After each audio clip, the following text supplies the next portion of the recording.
కిడ్నీలో రాళ్ళు రాలిపోతాయి అంటున్నారు, అట్టిపొల్లో పరిశుద్ధాత్మ అడుగుతున్నా. ఇది దోషణ, పరిశుద్ధాత్ముడు దోషణ అంటే ఇది ఏది? ఇదిగో పరిశుద్ధాత్మని రాంగ్ ఇంటర్ప్రిటేషన్ ఇస్తున్నారు చూసారు, ఇది దోషణ. బైబుల్లో లేని పరిశుద్ధాత్మని బయటికి పరిచయం చేస్తారు, ఇది దోషణ. ఇది క్షమాపణ దొరకని దోషణ. ఇలా చెబుతుంటే మనల్ని దోషణ అంటున్నారు. మాది కాదు, మేము వాక్యంలో చెబుతున్నాం. మీది దోషణ. మళ్ళీ చెప్తాను, మీది దోషణ. పరిశుద్ధాత్మని తక్కువ చేస్తున్నారు, ఇది దోషణ. ఇది మరలా చెప్తాను, క్షమించలేని దోషణ. ఎప్పటికైనా మించిపోయింది ఏం లేదు. దేవా నాకు తెలియక ఈ రాంగ్ టీచింగ్ చేస్తుంటే సరే సరే, లేదా నాకు తెలిసే చేస్తున్నానంటే నువ్వు పరిశుద్ధాత్ముడి మీదకే కాలు దూతున్నావు. మర్చిపో. ఆయన గురించి మాట్లాడుతున్నప్పుడు ఎంత జాగ్రత్త మాట్లాడండి. 2 విషయాలు చెప్పింది బైబిల్లో. ఒకటే, ఆయన దుఃఖ పెట్టొద్దు. 2, ఆయన దుష్టుడు. ఈ 2 చేస్తున్నారు మీరు, ఈ 2 చేస్తున్నారు. ఈ 2 విషయాలు చేస్తారు. ఆయన ఎంత ఎంత ఎటకారం చేస్తారు.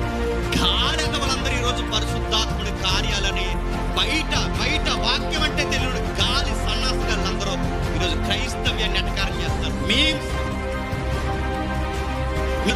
లేదు బ్రదర్ ఎలా ఉన్నాడు, నీకు ఎక్స్పీరియన్స్ ఇస్తామంటే నేను అడుగుతానుగా, రండి మాకు చూపించండి. ఎక్కడికి రమ్మంటే కొన్ని నెలలు మా మీటింగ్స్ అన్ని తిరుగు మొత్తం మనతో అన్ని సెలవులు పెడతాం. ఇంటికి కూడా పోం, భార్య పిల్లలు కూడా చూడం. మీతో ఎన్ని సంవత్సరాలు తిప్పుతారు తిప్పండి. మేము అందరిలాగా దమ్ముంటే చేయి. ఎందుకంటే దేవుని కార్యాలు దమ్ముంటే జరగవు. మేము అలాగంట్లా.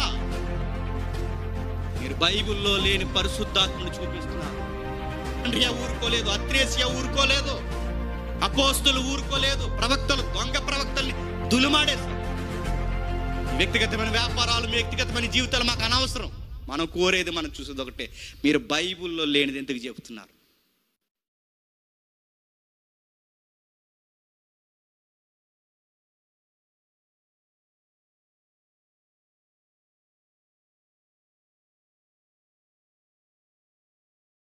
గతించిన వారు ఎంతమంది వచ్చారో నాకు తెలియదు, కానీ దాని యొక్క ప్రారంభం మీరు అర్థం చేసుకోగలిగితే ఎక్కడైతే మనం ఆగామో అక్కడి నుంచే మనం ప్రారంభిస్తున్నాం. కొరింథీయులకు రాసిన 2వ పత్రిక, అపోస్తలుడైన పౌలు కొరింథీయులకు రాసిన 2వ పత్రిక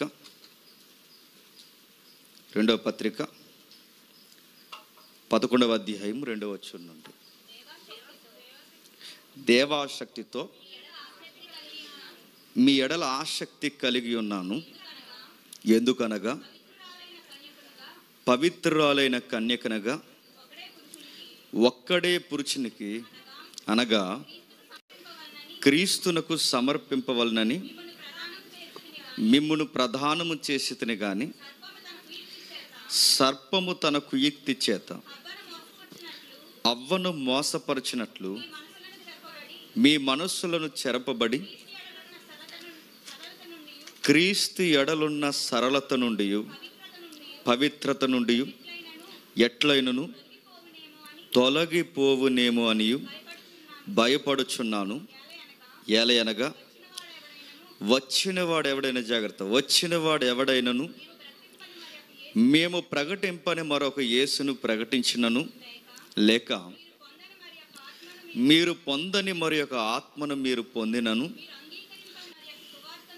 మీరు అంగీకరింపని మరి ఒక సువార్తను మీరు అంగీకరించినను, మీరు వారిని గూర్చి సహించుట యుక్తమే. ఆగుతాం. గతించిన వారం కొన్ని గంభీరమైన సత్యాలు మనం నేర్చుకున్నాం. బయట కనబడుతున్న పరిశుద్ధాత్ముడు వేరు, బైబిల్లో కనబడుతున్న పరిశుద్ధాత్ముడు వేరు. బైబిల్ చెబుతున్న యేసుక్రీస్తు వారు వేరు, బయట బోధింపబడుతున్న యేసుక్రీస్తు వారు వేరు. బైబిల్ చెబుతున్న సువార్త వేరు, బయట చెబుతున్న సువార్తలు వేరు. ఆ సువార్తల యొక్క సారాన్ని ఏ విధంగా గండికొట్టి బోధిస్తున్నారో పరిశుద్ధాత్మను గుర్చిన శీర్షిక మనం ప్రారంభించాం. ఈ శీర్షికలో మొదటి భాగంలో మనం ఆలోచించినది మనకు తెలుసు. యేసుక్రీస్తు వారు ఆయన వెళ్ళిపోతున్నప్పుడు శిష్యులు కంగారు పడ్డారు, గుర్తుంది కదా.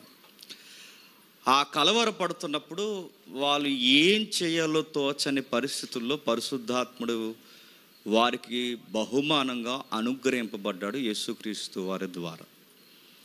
కలవర పడకుని, భయపడకండి, ఇదిగో నేను తండ్రిని వేడుకుంటున్నాను, మీ వద్ద ఎల్లప్పుడూ ఉండుటకై ఒక ఆదరణకర్తని మీ వద్దకు పంపిస్తాను.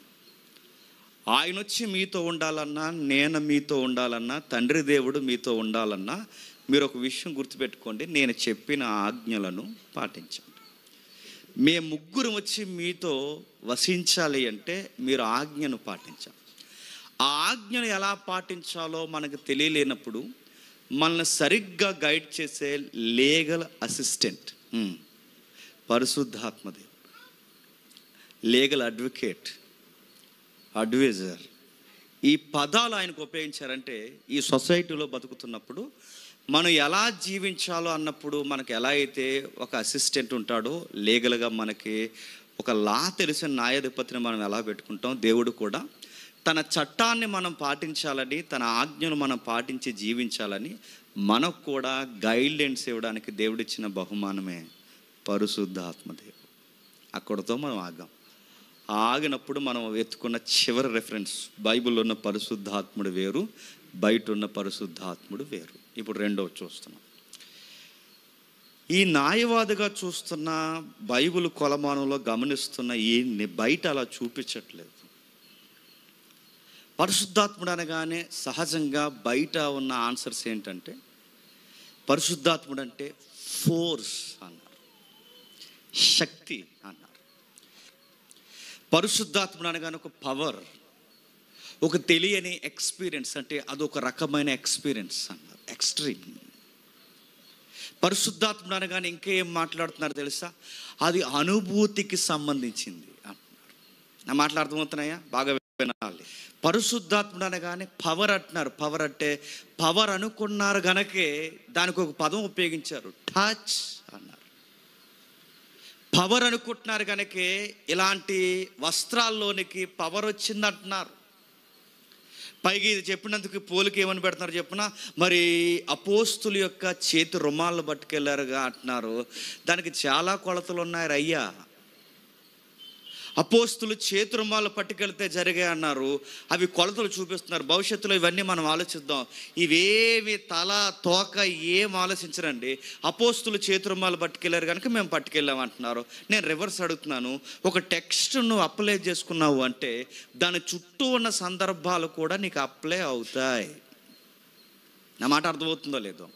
ఒక టెక్స్ట్ నేను అప్లై చేసుకోవాలంటే దాని చుట్టూ ఉన్న సందర్భాలన్నీ అప్లై అవుతాయి. అంటే నేను లేదా ఆ ఒక్క పాయింట్ నేను అప్లై చేసుకుంటానంటే దాన్ని బైబుల్ని రైట్గా స్టడీ చేయడం అనరు. దానికి థియలాజికల్గా రైట్ టీచింగ్ అనరు. దాన్ని క్రమానుగతంగా ధ్యానించిన సరి అయిన బోధ అనరు. దాన్ని నేను ఇది ఒక్కటే తీసుకుంటానంటే అదొక్కటే నువ్వు ఎందుకు తీసుకుంటావు? అపోస్తులు కచ్చీపులు ఇచ్చారు కనుక నేను కచ్చీపులు ఇచ్చాను కనుక తగ్గిపోతాయి అంటే నువ్వు అపోస్తులుడువా అని అడుగుతున్నాను నేను. అందరూ అపోస్తులులా, అందరూ బోధకులా అని అడుగుతున్నాను. అందరికి ఉన్నాయి, అందరికి అపోస్తులు, అందరూ ప్రవక్తలా? నేను ప్రవక్తను అంటున్నామంటే ఏ కొలమానంలో ప్రవక్తను నువ్వు డిక్లేర్ చేయగలవు? అంటే ఇవన్నీ మనకి కనీసపు ఇంకిత జ్ఞానం, కనీసపు బేసిక్స్ మనకు తెలియకపోతే ఇలాంటివే అప్లై చేసుకుంటారు. అందుకే మరలా నేను మొదలు పెడుతున్నాను.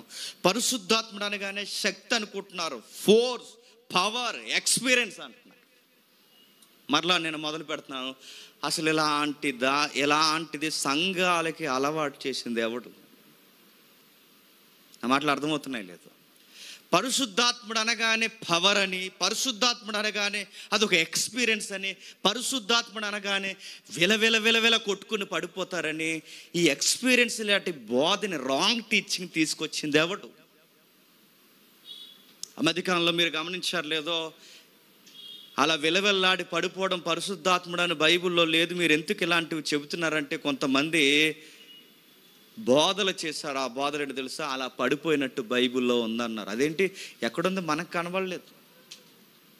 ఎక్కడుందంటే అదిగో బైబిల్లో ఉందని చూపించారు. ఎక్కడంటే అపోస్తుల కార్యం 2వ అధ్యాయం అంట. అందులో ఏముందంటే అపోస్తుల కార్యం 2వ అధ్యాయంలో ఏముందంటే అదిగో చూసిన వాళ్ళందరూ వాళ్ళని ఏమన్నారు? మద్యం తాగారు అన్నారు. అంటే మద్యం తాగినోడు ఎలా ఊగుతాడో చెప్పండి, పరిశుద్ధాత్ముడు దిగినవాడు కూడా అలా ఊగుతాడని ఆ రెఫరెన్స్ చూపించారు. అందరూ ఏమన్నారంటే అరే నిజమేరా, అలా ఉంది బైబిల్ అన్నారు. అలా ఉందా? అసలు ఊగినట్టుందా? ఇవన్నీ ఎప్పుడు చెప్పట్లేదు, చెప్దాం భవిష్యత్తు. ఇంకెందుకంటే ఒక డిస్కషన్ ఉంది, అదంతా అయిన తర్వాత చెప్తాను. అలా ఉందా?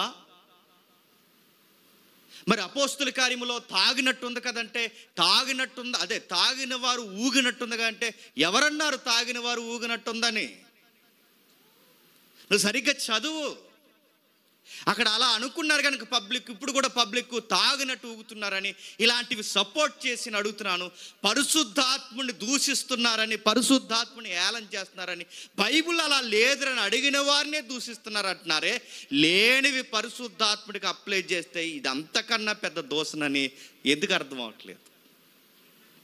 అందుకే చూద్దాం అసలు ఫోర్స్ అని, పవర్ అని, శక్తి అని ఎందుకు ఈ పదాలు ఉపయోగించాడు? ఎవడు తెచ్చాడు ఈ పదాలు సంఘంలోనికి? 2-3 శతాబ్దాల మధ్యస్థంలో ఒకటి తెచ్చాడు. దాన్ని ఏరియనిజం అంటారు.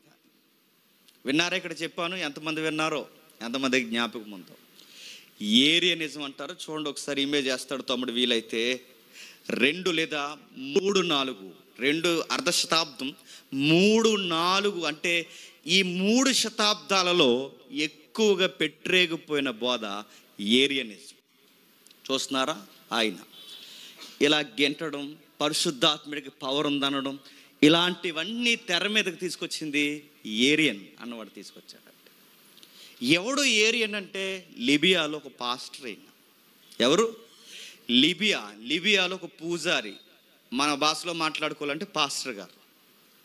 ఈ లిబియాలో ఉన్న ఇతడు ఒక దుర్బోధన తీసుకొచ్చాడు, ఒక తప్పుడు బోధన తీసుకొచ్చాడు.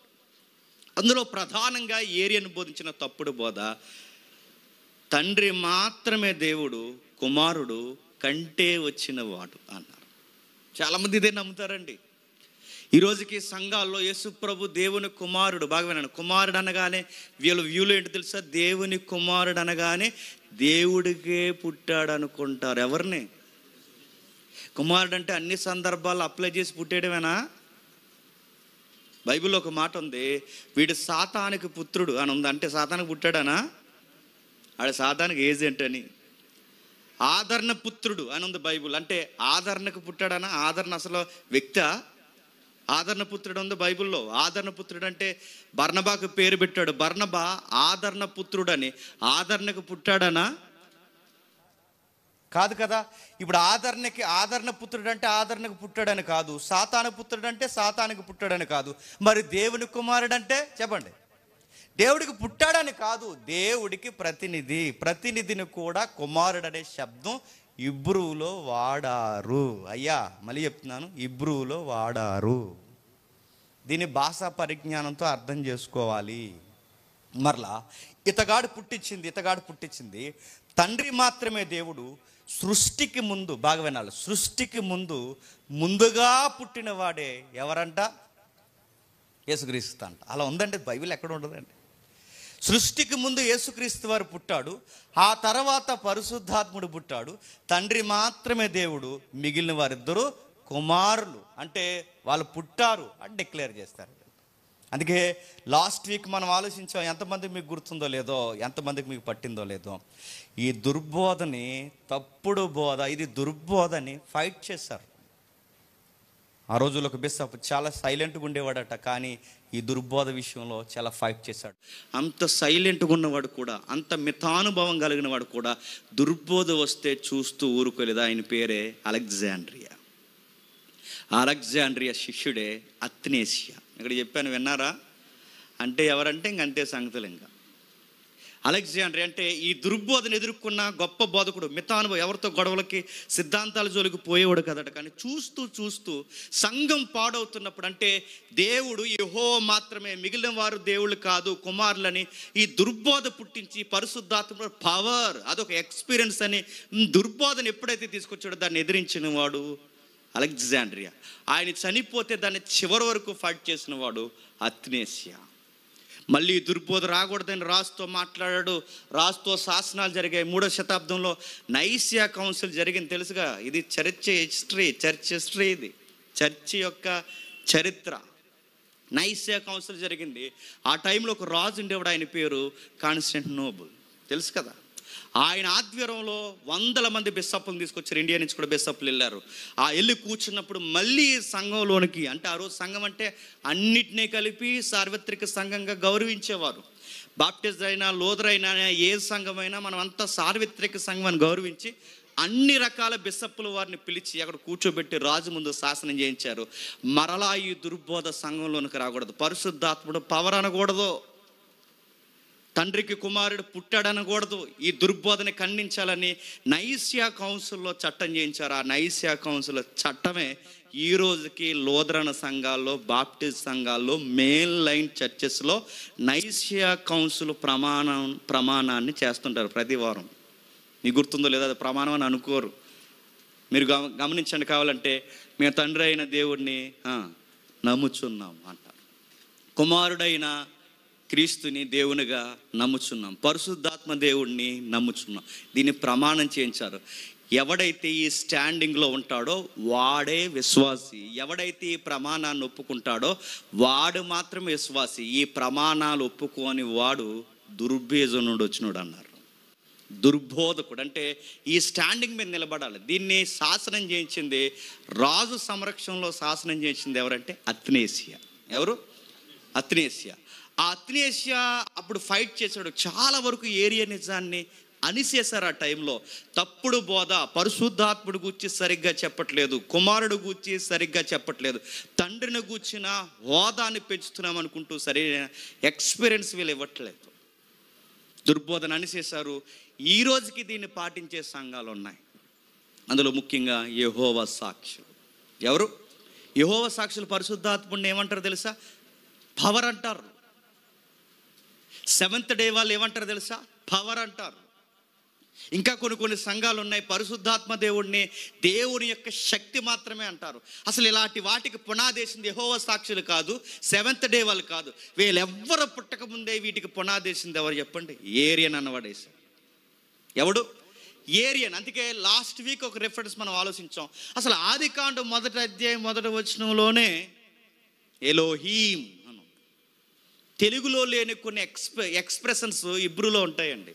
తెలుగులో ఏకవచనం చెప్పండి, బహువచనం. తెలుగులో రెండో ఉన్నాయి, ఏకవచనం, బహువచనం. కానీ అక్కడ ఎబ్రిలో ఏమంటారు తెలుసా? ఏకవచనం, బహువచనం, ముగ్గురికి మించి వ్యక్తీకరించే మరొక పదం ఉంటుంది. వాళ్ళకి మూడు ఎక్స్ప్రెషన్స్ ఉంటాయి. ఎవరికి? ఇబ్రూలకి. మీకు ఉదాహరణ చెప్తాను వినండి. హెల్ అంటే ఒక్కటి అని, ఎల్ సడాయ్ అని ఉంటుంది చూసారా? ఎల్ సడాయ్ అని పాటలు పడతాయి. ఎల్ సడాయ్ అంటే నువ్వు ఒక్కడవే దేవుడివి. హెల్ అంటే ఒక్కడే దేవుడు. హెల్ అన్న శబ్దం ఇబ్రూలో ఒక్కటి అని. నెక్స్ట్ ఇలాహా అంటే, ఇలాహ్ అంటే రెండు, అంటే ద్వంద్వం అంటే రెండు. ఎల్ అంటే ఒక్కటే, హెలహా అంటే రెండు. మూడోది ఎలోహీం అంటే మూడుకి మించి అని. ఇప్పుడు హెల్ అనే శబ్దం అంటే ఏక శబ్దం ఆదికాండం 1వ అధ్యాయం 1వ వచనంలో ఉపయోగించలేదు. రెండు ఇలాహా అనే రెండు అర్థాలు వచ్చే శబ్దం ఉపయోగించలేదు. మరి ఏ శబ్దాన్ని ఆదికాండం 1వ అధ్యాయం 1వ వచనంలో ఉపయోగించారు? ఎలోహీం అంటే ముగ్గురుకు మించి అని. అంటే ముగ్గురికి పైబడిన వారికి తెలియజేసే వచనమే ఎలోహీం. అంటే ఆదికాండం 1వ అధ్యాయం సృష్టి ప్రారంభం అవుతున్నప్పుడే ఎవరున్నారట చెప్పండి? తండ్రి, కుమారుడైన దేవుడు, కుమారుడని సరిపెట్టకండి, కుమారుడైన దేవుడు, పరిశుద్ధాత్మ దేవుడు. అంటే సృష్టి పుట్టక ముందే సృష్టి గూర్చిన ప్రస్తావన జరుగుతున్నప్పుడే, అంటే తండ్రి దేవుడు ఉన్నప్పటి నుంచే ఎవరున్నారన్న ఆ యొక్క ఎక్స్ప్రెషన్ కనబడుతుందండి. ముగ్గురు ఉన్నారు. అందుకే ముగ్గురు ఉన్నారు కనుక ముగ్గురుతోనే బైబిల్ ప్రారంభం అయ్యింది. బైబిల్ ఎక్కడ? తండ్రి ముందున్నాడు, తర్వాత కొడుకు పుట్టాడు, తర్వాత చిన్న కొడుకు పుట్టాడు, ఆయన పెద్ద అన్నయ్య, ఈయన రెండో అన్నయ్య అని లేదు బైబిల్. అన్నయ్య అంటున్నారులేండి, యేసుక్రీస్తు వారిని అన్నయ్య అంటారు, కొన్ని రోజులు పోతే మామి అంటారు, కొన్ని రోజులు పోతే పరిశుద్ధాత్ముడు కూడా వరుస ఎడతారు. ఇవన్నీ ఎందుకు వస్తున్నాయో తెలుసా? వీళ్ళకి మినిమం బైబిల్ మీద అవగాహన లేకపోవడమే. ఇప్పుడు చెబుదాం, ఇంకా కొంచెం స్థిరపరుద్దాం. లూకా సువార్త చూడండి. లూకా సువార్త 1వ అధ్యాయం. లూకా సువార్త 1వ అధ్యాయం. ప్రతి రెఫరెన్స్ రాసుకోండి, నోట్స్ పెట్టుకోమని చెప్పాను. మరి ఎంతమంది పెట్టారో అందరు నోట్స్ రాయండి. ఎవరు నోట్స్ బాగుంటే వాళ్ళ నోట్స్ నేను నిజంగా చెప్తున్నాను, భవిష్యత్తులో ఇప్పుడు చెప్పిన సుమారు ఒక 6 నెలలు చెప్తాను, 7 నెలలు చెప్తాను నాకు తెలియదు. 6-7 నెలల తర్వాత ఎవరు నోట్స్ బాగుంటే వాళ్ళ నోట్స్ని ప్రింట్ వేయిస్తాను. మళ్ళీ చెప్తాను, ఎందుకంటే ఇది ఒక లెసన్, ఇది ఒక పుస్తకం, క్రైస్తవ సొసైటీకి అవసరం. కాబట్టి జాగ్రత్తగా రాయండి. బాగా రాసిన వాళ్ళకి బహుమానం ఉంటుంది. మీ పేరు ముందు మాటగా రాయిస్తాం, ఈ నోట్స్ రాసింది ఎవరంటే అని. మరి మీరు రాస్తున్నారు కదంటే మనది అదో లిపి, ఇది సర్పలిపి, ఇది అయితే ఆడికి కూడా అర్థం అవుతుంది. ఇది పోలీస్ రైటింగ్, ఇది అర్థం అవుతుందండి. అందుకే బాగా రాయండి, ఎవరైనా రాస్తే వాళ్ళ నోట్స్ నేను తీసుకుంటాను తర్వాత. నెక్స్ట్ లూకాసు సువార్త 1వ అధ్యాయం 35వ వచనం. లూకాసు సువార్త 1వ అధ్యాయం 35వ వచనం. జాగ్రత్త గమనించండి, ఇక్కడ త్రిత్వం ఎలా కనబడుతుందో చూడండి. దూత పరిశుద్ధాత్ముడు నీ మీదకి వచ్చును, సర్వోన్నతిని శక్తి నిన్ను కమ్ముకొనును, కనుక పుట్టబోవు శిశువు పరిశుద్ధుడై దేవుని కుమారుడు అనబడును, మరియు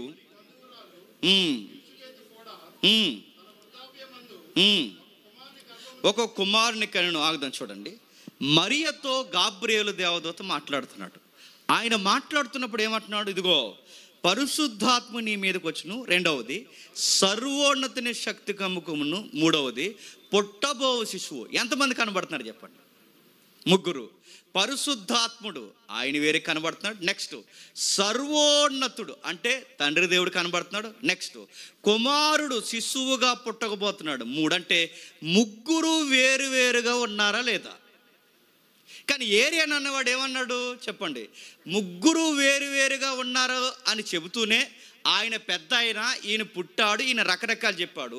వాణ్ణి కౌంటర్ చేయడానికి కొంతమంది ఏం తీసుకొచ్చారంటే మోడలిజం తీసుకొచ్చారు. అంటే ఆయనే ఈయన చెప్పండి, ఈయనే ఆయన, ఆయనే ఇంకొక ఆయన. అంటే ముందు తండ్రిగా ఉన్నాడు, తర్వాత కొడుకుగా ఉన్నాడు, తర్వాత పరిశుద్ధాత్ముడిగా వచ్చాడు అన్నాడు. దీనికి ఎగ్జాంపుల్ ఏం చెప్తారంటే, ఒక ఐస్ ఉంది. ఇలాంటి ఎగ్జాంపుల్ చెప్పకూడదండి. ఒక ఐస్ ఉంది, ఐస్ ముందు నీరు ఉంది, నీరు ఏమైంది? ఐస్ అయింది, ఐస్ కరిగితే ఆవిరైంది అన్నారు. ఇలాంటివి చెట్టావు అని మళ్ళీ చెప్తున్నాను. ఐసు నీరు ఆవిరి కుదరదు. ఎందుకంటే సృష్టిలో దేవునికి పోల్చడానికి పోలిక లేదు. బైబిల్ ఎలా ఉంది? నిన్ను పోలిన వారు ఎవరు? నిన్ను ఈ ప్రపంచానికి చూపించడానికి ఏ ఉదాహరణ ఉంది? యూనివర్స్లో దేవుడు ఎలా ఉన్నాడని చూపించడానికి ఒక ఉదాహరణ ఉందా? ఆయన ఇలా ఉన్నాడని చూపించి ఏ ఇమేజ్ చూపిస్తాం? ఆయన పోల్చకూడదు. ఐస్తోని, దీపాలతోనూ, క్యాండిల్స్తోనూ పోల్చారుగా. ఇలా పోల్చకూడదు. కొబ్బరికాయ లోపల గుంజు, పైన పిక్క, తన లోపల నీళ్ళు, ఆ పైన ఇలా పోల్చకూడదు. ఎందుకంటే ఆయన పోల్చడానికి ఆయనకు పోలికి సృష్టిలో ఏది లేదు. అది అర్థమవదు మానవ మెదళ్ళకి. ఆ డైమెన్షన్ మనం అర్థం చేసుకోవడం చాలా కష్టం. కానీ అర్థం అవ్వకపోయినా ఆ ముగ్గురు ఉన్నారు. ఆ ముగ్గురు దేవుళ్ళు కాదు, మళ్ళీ మనకి ఒక్కడే దేవుడు. ఆ ఒక్క దేవుడే ముగ్గురు వ్యక్తిత్వాలు. మళ్ళీ డౌట్ రావాలి, ఈయన ఆయన కాదు. మళ్ళీ అలా ఎలా? లాస్ట్ వీక్ చెప్పాను. అలా ఎలా అంటే అందరం మనుషులమే, మానవులందరిలో ఒక తత్వం ఉంది. చెప్పండి, మానవత్వం అన్నది సింగులర్. చెప్పండి, వ్యక్తులన్నది చెప్పండి బహువచనం. వ్యక్తులుగా వేరు, కానీ తత్వం వచ్చేసరికి ఒక్కటే. దేవుడు, బాగా వినండి, దేవుడు అనే శబ్దం, దేవత్వం ఒక్కటే. చెప్పండి, వ్యక్తిత్వాలు వచ్చేసరికి తండ్రి వేరు, కుమారుడు వేరు. చెప్పండి, పరిశుద్ధాత్మ అంటే వ్యక్తిత్వం ఒక్కటే. అదే ఆ వ్యక్తిత్వాన్ని బైబిల్ అంది దేవుడు అంది. డు అనగానే అది ఏకవచనం అనుకోకండి. దేవుడు అన్న దగ్గర అక్కడ వ్యక్తీకరణ ఉంది, బహుళత్వం ఉంది అక్కడ. కాబట్టి ఇక్కడ మనకు మరలా కనబడుతుంది, తండ్రి దేవుడు, కుమారు దేవుడు, పరిశుద్ధాత్ముడు, ముగ్గురు ప్రస్తావన జరిగింది. పరిశుద్ధాత్ముడు నీ మీదకి వచ్చును, తండ్రి యొక్క సర్వోన్నతిని యొక్క శక్తి నిన్ను కమ్ముకొనును. నెక్స్ట్ చెప్పండి, పుట్టబోవు శిశువు పరిశుద్ధుడు. అంటే పుట్టబోవు శిశువు కుమారుడు, పరిశుద్ధాత్ముడు దేవుడు, నెక్స్ట్ తండ్రి దేవుడు సర్వోన్నతుడు.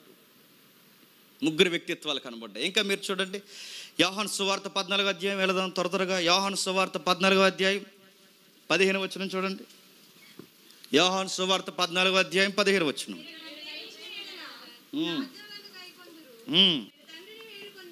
నేను తండ్రిని వేడుకొందును, మీ యొద్ద ఎల్లప్పుడూ ఉండుటకై ఆయన ఏరొక ఆదరణకర్తను, అనగా సత్య స్వరూపమైన ఆత్మను మీకు అనుగ్రహించిన. ఇక్కడ ఎంతమంది కనబడుతున్నారండి? ఇక్కడ ఆ ఏరియా అన్నవాడు కనబడలేదు. వీళ్ళందరూ వాడి కనబడినా సరిగ్గా వారికి ఇవ్వాల్సిన ఆ గౌరవాన్ని, దైవతత్వాన్ని ఇవ్వలేదు. బాగా గమనించండి, ఎవరెవరు కనబడుతున్నారు? నేను తండ్రిని వేడుకొందును. తండ్రిని వేడుకొందునంటే తండ్రి వేరుగా ఉన్నాడు. చెప్పండి. వేడుకుంటాను అంటున్నాడంటే కుమారుడైన దేవుడు వేరుగా ఉన్నాడు. వేరొక ఆదరణకర్త మీ దగ్గరకు వస్తాడు అంటున్నాడంటే చెప్పండి, పరిశుద్ధాత్మ దేవుడు వేరుగా ఉన్నాడు. ముగ్గురు వేరు వేరుగా ఉన్నారు. నెక్స్ట్, వేరుగా ఉన్నారు. ఎవరి వ్యక్తిత్వాలు వాళ్ళకు ఉన్నాయని మనకు అర్థమైతే, బాగా వినాలి, ఎవరి వ్యక్తిత్వాలు వాళ్ళకు ఉన్నాయని మనకు అర్థమైతే ఆ వ్యక్తిత్వం కలిగిన వాళ్ళు కూడా మాట్లాడతారు. ఒక మాట చాలా రమ్యంగా ఉంటుంది, ఒకసారి మీరు పట్టుకోండి. యేసుక్రీస్తు వారు కనబడ్డారండి. 33.5 సంవత్సరాలు ఈ భూమి మీద కనబడ్డారు. కానీ ఇద్దరు మాత్రం ఈ సృష్టిలో ఎక్కడ కనబడలేదు. కనబడలేదన్నా లేరనుకోకండి, ఈయన కనబడ్డారు, మిగిలిన ఇద్దరు కనబడలేదంతే. తండ్రి కనబడలేదు, చెప్పండి, పరిశుద్ధాత్ముడు కనబడలేదు. ఇప్పుడు తండ్రి కనబడలేనంత మాత్రాన ఆయన లేడంటామా? ఆయన కనబడలేదంతే, కానీ ప్రవక్తలకి చెప్పండి వినబడ్డాడు. దేవదూతల ద్వారా, ప్రవక్తల ద్వారా, కుమారుడు ద్వారా ఆయన వినబడ్డాడు. ఆయన పరిశుద్ధాత్ముడు కూడా కనబడడు, కానీ చెప్పండి ఆయన కూడా మాట్లాడతాడు. ఇంత చెబితే ఏమంటారంటే, పరిశుద్ధాత్ముడు దేవుడు అని బైబిల్లో ఎక్కడన్నా ఉందా అంటారు. మళ్ళీ ఇదొక టెక్కల ప్రశ్న. పరిశుద్ధాత్మ ఎందుకంటే మళ్ళీ ఈ తండ్రిని మాత్రమే దేవుడిగా కొలిసే కొంతమంది ఉన్నారు కదండి, ఇంకెవరిని దేవుడు అనకూడదని, నా మహిమని ఎవరికి ఇవ్వనని, ఇవన్నీ తర్వాత చెప్పలేండి, మళ్ళీ అందులోకి వెళ్తలేదు నేను. ఇవన్నీ చెప్పే వాళ్ళు ఒకరు ఉంటారు కదండి, తండ్రి మాత్రమే దేవుడికి, మిగిలిన వారు దేవత్వాన్ని ఎవరికి ఆపాదించకూడదు అంటారుగా.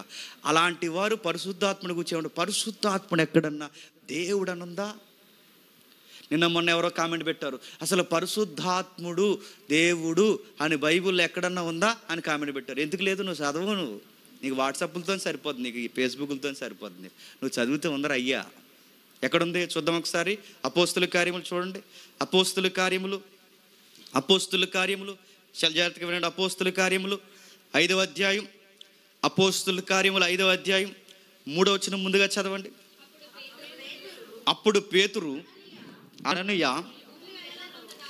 నీ భూమి వలలో కొంత దాచుకొని పరిశుద్ధాత్ముని మోసపుచ్చుటకు సాతాను ఎందుకు నీ హృదయమును ప్రేరేపించెను?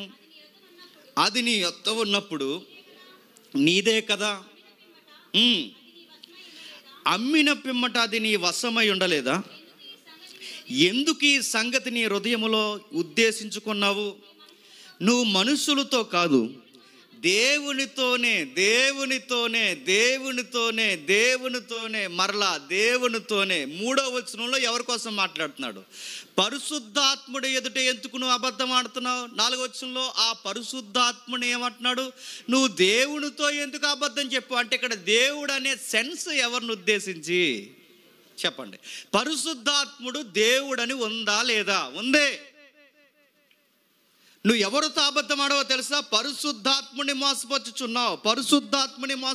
ఇదిగో పరిశుద్ధాత్ముని మోసపరుచుచున్నావు అంటూనే 4వ వచనంలో నువ్వు దేవునితోనే అబద్ధమాడితివి అంటే, ఈ టెక్స్ట్లో తండ్రి దేవుడి గురించి కాదు, కుమారుడి దేవుడి గురించి కాదు, 5వ అధ్యాయం సందర్భంలో ఇక్కడ ఎవరు దేవుడని పిలువబడతానంటే పరిశుద్ధాత్ముడే దేవుడిగా పిలువబడి. ఇంకా మాకు బ్రైట్గా కావాలంటారా?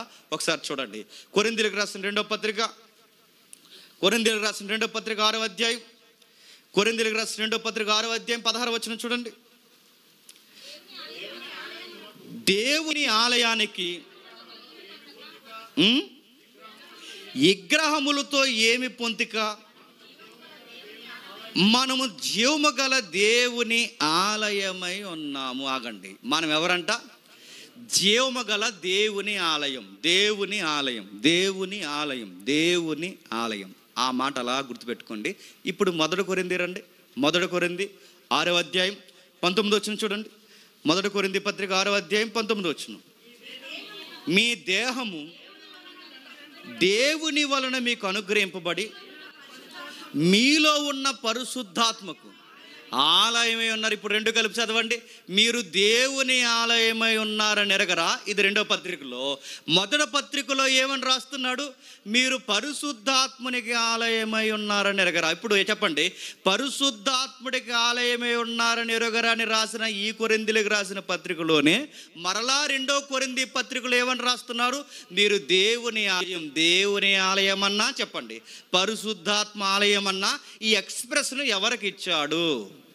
పరిశుద్ధాత్ముడు చెప్పండి 100కి 200% దేవుడు అని బైబుల్ చెబుతుంది.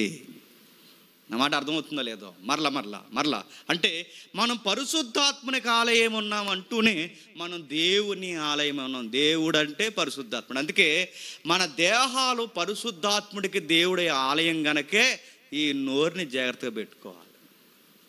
నేను ఇక్కడ సీరియస్గా పాట పాడేసి బయటకు పోయి బూతులు మాడతానంటే గుర్తుపెట్టుకో, నువ్వు దేవుని ఆలయంని ఏం చేస్తున్నావు చెప్పు? పాడు చేస్తున్నావు. ఎందుకు బయట మనం బూతులు మాట్లాడకూడదు? మనలో ఒకరు నివసిస్తున్నారు. ఎవరు చెప్పండి?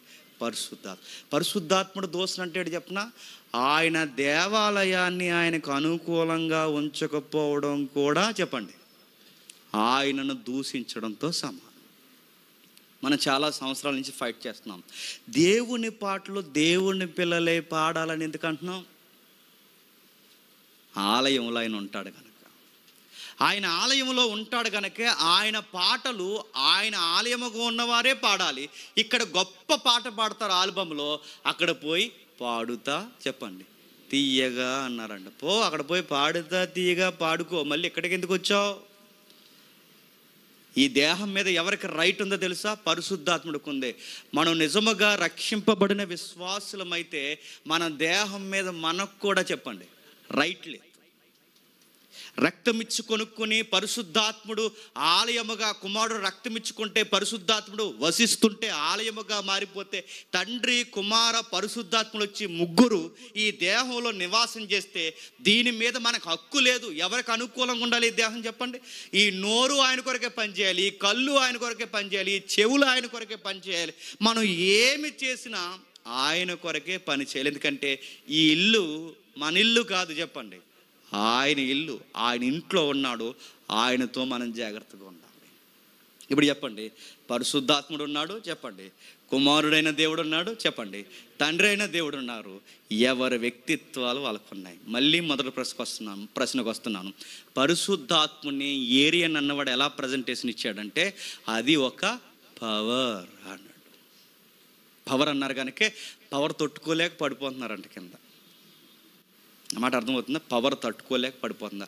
నేను మనలో అడుగుతున్నానండి, పాత నిబంధనలో కూడా పరిశుద్ధాత్ముడు వచ్చాడు, తట్టుకోలేక సంసోను పడిపోయాడా పడగొట్టాడా చెప్పండి? అదే శత్రువులు మళ్ళీ పడగొట్ట మళ్ళీ అలాగే వెళ్ళిపోతారు. శత్రువు సంసోన్లోకి వచ్చాడు, సంసోను సింహాన్ని చీరాడు.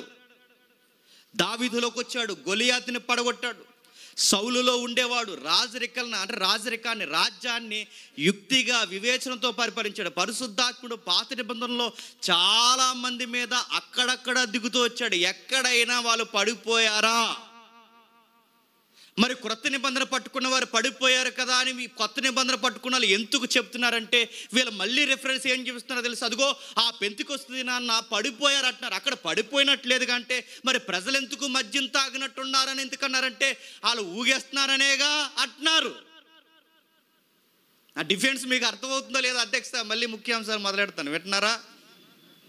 అర్థమవుతుందా? మనకి ఎక్కడ పాత నిబంధనలో సంసోన్ దగ్గర కానీ, నెక్స్ట్ చెప్పండి, సంసోన్ దగ్గర కానీ, దావీదు దగ్గర కానీ, సౌలు దగ్గర కానీ, ప్రవక్తలు ఏలియా మీద కానీ, ఎలీసా మీద కానీ, మోసే మీద కానీ ఎక్కడ పరిశుద్ధాత్ముడు దిగిన కార్యాలు జరిగించారు, పడిదొలలేదు. మరి క్రొత్త నిబంధనలో దొల్లినట్టు ఎక్కడైనా ఉందంటే అపోస్తుల కార్యం చెప్తున్నారు. అక్కడెక్కడ ఉంది? గుండెల్లో రాయడిపోయి ఒక మాట చెప్పనా, అసలు పెంతెకొస్తు దినాన్న భాషే మాట్లాడిన ఒక పరిశుద్ధాత్ముడు వరాన్ని బాగా వినాలి. భాషే మాట్లాడంటే భాష, అన్య భాష మాట్లాడిన ఒక అపోస్తుడు ఉన్నాడంటే మీరు నమ్మగలరా? చెప్పని ఇప్పుడు ఏం చెప్పనది అలా జ్ఞాపకంలో పెట్టుకోండి. ఎందుకంటే డిస్కషన్ ఉంది, దాని తర్వాత మాట్లాడు. చెప్పాంగా, ప్రకటన చేసాంగా, మేము డిస్కషన్ చేస్తామని. డిస్కషన్ అయిన తర్వాత ఇవన్నీ మనం అప్పటి వరకు మనకి ఎంతవరకు కావాలో అంతవరకు మనం ఆలోచిద్దాం. నెక్స్ట్ మరలా ఇంకా మనం అర్థం చేసుకుందాం. ఎక్కడ చూడండి పరిశుద్ధాత్ముడు ధైర్యం ఇచ్చాడు, కంగారు పడనివ్వలేదు, బెదిరిపోనివ్వలేదు. ఆయన ఎక్కడ తిరిగినా ప్రజలకు ధైర్యాన్ని ఇచ్చాడు. అలాంటి ఆయన్ని పవర్ నిజమే, ఆయన వస్తే శక్తినిస్తాడు, ఆయన వస్తే బలం ఇస్తాడు, ఆయన వస్తే నిజమే. కానీ మీరు చెప్తున్న పవర్ ఏంటి? ఊగేయడం అంటున్నారు. అదేం పవరు? పరిశుద్ధాత్మను సంసంలోకి వస్తే సింహాన్ని చీరేశాడు, ఆ పవర్ మాకు తెలుసు. దావీదులోకి వస్తే గొలియాతుని కొట్టాడు, ఆ పవర్ మనకు తెలుసు. సొలొమోనులో పరిశుద్ధాత్ముడు ఉంటే యుక్తి అంటే వివేచన జ్ఞానంతో రాజ్యాన్ని పరిపాలించాడు, ఆ జ్ఞానం మనకు తెలుసు. యాజకుల మీదకి పరిశుద్ధాత్ముడు వస్తే గుడారాన్ని కట్టడంలో, దేవాలయాన్ని కట్టడంలో పరిశుద్ధాత్ముడు ఎంత నైపుణ్యతకైనా పని చేయించాడో ఆ పరిశుద్ధాత్ముడి శక్తి మనకు తెలుసు. కానీ మీరు చెప్తున్న పరిశుద్ధాత్ముడు బైబిల్లో లేడు. బయట కనబడుతున్న పరిశుద్ధాత్ముడు వేరు. చెప్పండి, బైబిల్లో కనబడుతున్న పరిశుద్ధాత్ముడు వేరు. ఒకవేళ ఆయన శక్తే అయితే, ఆయనకి వ్యక్తిత్వమే లేకపోతే, శక్తిగా ఉన్నవాడు మాట్లాడకూడదు. కానీ శక్తి కాదు, వ్యక్తి అయితే ఏం చేస్తాడు చెప్పండి? మాట్లాడతాడు. ఎక్కడ మాట్లాడాడు చూడండి ఒకసారి. అపోస్తుల కార్యములు 13వ అధ్యాయం. అపోస్తుల కార్యములు 13వ అధ్యాయం. అపోస్తుల కార్యములు 13వ అధ్యాయం 2వ వచనం చూడండి. ప్రతి రెఫరెన్స్ రాయండి. వారి ప్రభువును సేవించుచు ఉపవాసము చేయుచుండగా పరిశుద్ధాత్మ నేను బర్నబాను సౌలుని పిలిచిన పని కొరకు వారిని నాకు ప్రత్యేకపరచుడని వారితో చెప్పును. ఎవరు మాట్లాడుతున్నారండి ఇక్కడ? పరిశుద్ధాత్ముడు శక్తిగా కనబడుతున్నాడా, వ్యక్తిగా మాట్లాడుతున్నాడా? చెప్పండి. వ్యక్తిగా మాట్లాడుతున్నాడు. మాట్లాడుతున్నాడు అంటే ఆయనకి ఏముందో చెప్పండి? వ్యక్తిత్వం ఉంది. కానీ మీరేమంటున్నారు? బయట పరిశుద్ధాత్ముడు అంటే పవర్, పంపుతున్నాను, పవర్, మైకులోంచి పంపుతున్నాను అంటున్నారు. ఏంటండి పవర్ అనగానే ఏమనుకుంటారంటే అనుకుంటున్నారు. పవర్ అనగానే నేను ఎవరిని ఎద్దేవా చేయట్లేదండి. బయట కనబడుతున్నది వేరు, బైబిల్లో కనబడుతున్నది వేరు. ఆయన మాట్లాడుతాడు. ఆయన చాలా స్పష్టంగా మాట్లాడుతున్నాడు. 2వ వచనం, వారు ప్రభువును సేవించు ఉపవాసం చేయుచుండగా, అందుకే ఈ యొక్క సంఘం ఉపవాసం చేయుచుండగా పరిశుద్ధాత్మ మాట్లాడుతున్నాడు. పరిశుద్ధాత్మ నేను క్రీస్తు కనబడ్డాడు. కనబడకుండా కార్యం చేసేది ఎవరు చెప్పండి? పరిశుద్ధాత్మ. ఆయన కనబడిన వ్యక్తిగా కనబడుతున్నాడు క్రీస్తు, యేసుక్రీస్తు వారు. ఈయన కనబడని అదృశ్య వ్యక్తిగా కనబడుతున్నాడు పరిశుద్ధాత్మదే. అందుకే ఆయన మాట్లాడుతున్నాడు. నేను చెప్పండి, బర్నబాను సౌలును పిలిచిన పని కొరకు వారిని ప్రత్యేకపరచుడని వారితో చెప్పానంటే ఆయన మాట్లాడుతున్నాడంటే అదొక ఎక్స్పీరియన్స్. అది చెప్తున్నారుగా, అదొక ఎక్స్పీరియన్స్ అంటే అది అనుభవిస్తే కానీ తెలియని ఎక్స్పీరియన్స్, అదొక పవర్ అంటున్నారుగా. అలాగేమీ లేదు ఇక్కడ. మరి భాషలు, మరి వరాలు చూద్దాం. ఇంకా చాలా సిరీస్ ఉన్నాయి మనకి. అసలు ఆయన ఏమై ఉన్నాడో ముందు చూస్తున్నాం. నెక్స్ట్ మరొక వచనం చూద్దాం. రోమపత్రిక 8వ అధ్యాయం. రోమిలికి రాసిన పత్రిక 8వ అధ్యాయం 26వ వచనం. అటువలే ఆత్మయు సహాయము చేయుచున్నాడు.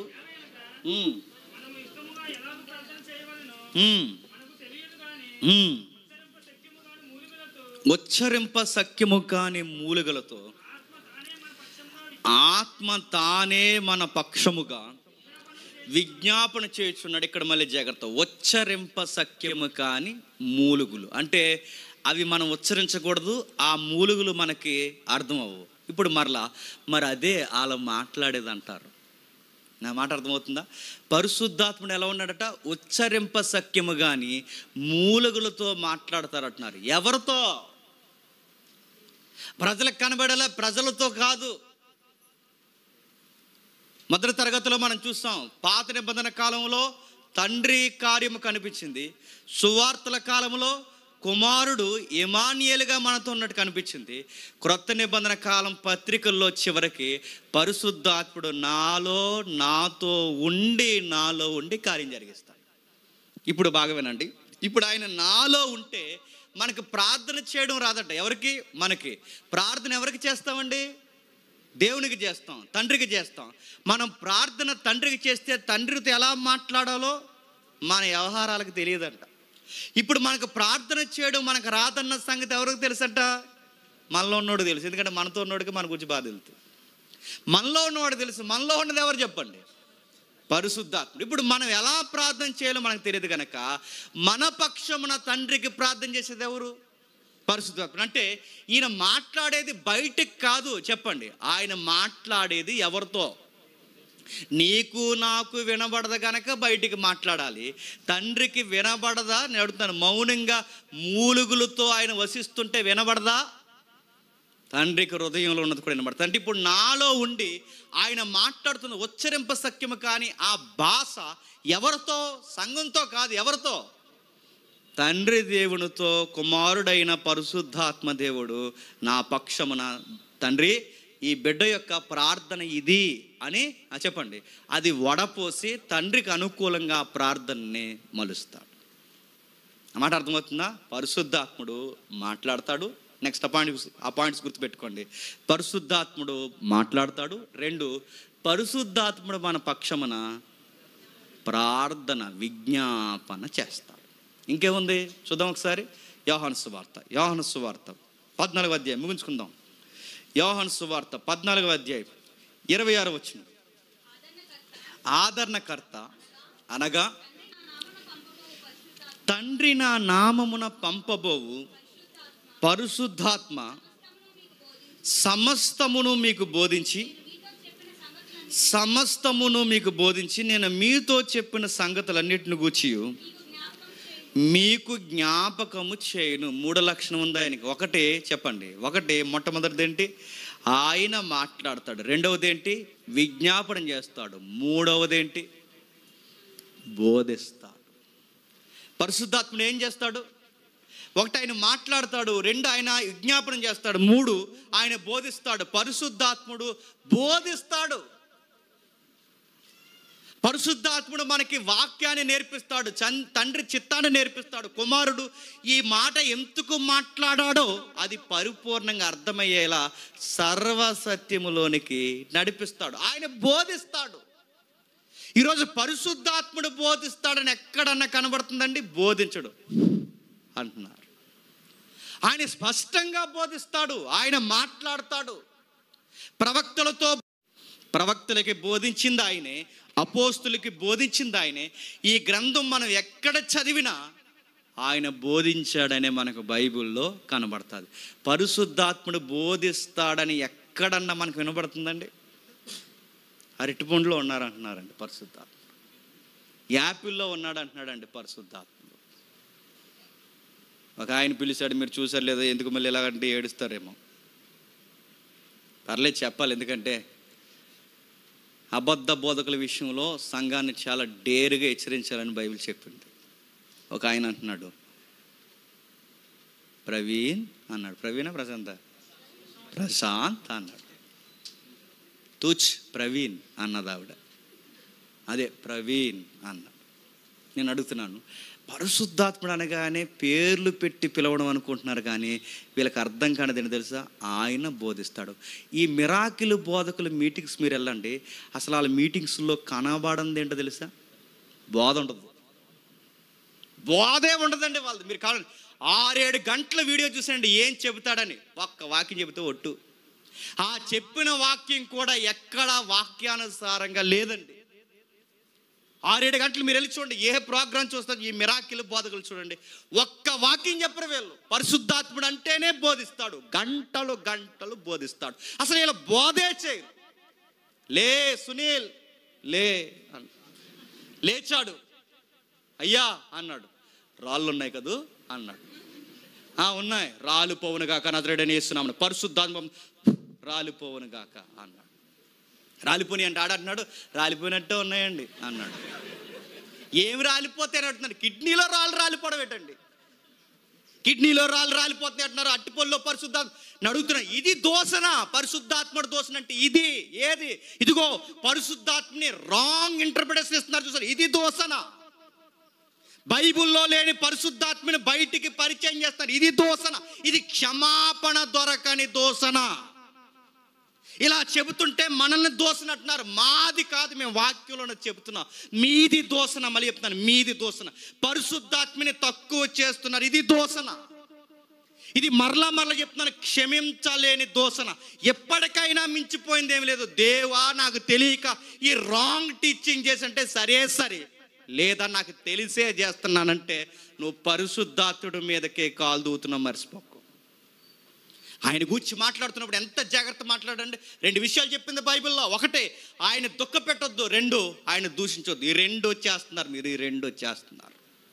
ఈ 2 విషయాలు చేస్తున్నారు. ఆయన ఎంత ఎటకారం చేస్తున్నారు.